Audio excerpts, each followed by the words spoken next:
Златна Зора во проверка на граничните премини да се информираат дали на македонските автомобили им се покрива кратинката МК, но не само за тоа, се информирале и за како што велат поробените градови Битола и Гевгелија. Членови на партијата од општина Кукуши од Северна Грција имале информативна тура во регионот.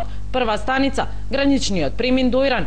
Колегите на лице место се информираа дали се лепат специјалните налепници што треба да бидат на возилата кои доаѓаат на грчка територија, а се со скопско потекло. Со фактот што сега табличките на скопјаните се со постојаниот знак МК, а наидуваат на сомнителна толеранција од актуелната влада.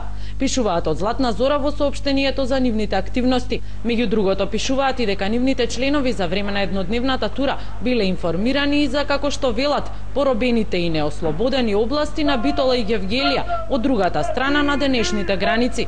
Дека навистина златнозорците веруваат дека двата македонски градови и припаѓаат на Грција, докажуваат и слоганите што ги извикувале.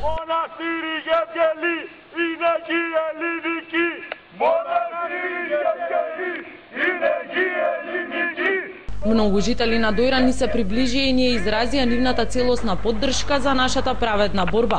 Се пофалија членовите на партијата која во овој момент според рейтинзите е трета политичка сила во Грција, веднаш зад Сириза и Неа Демократија. За вестите на Канал 5 од Атина, Сања Ристовска.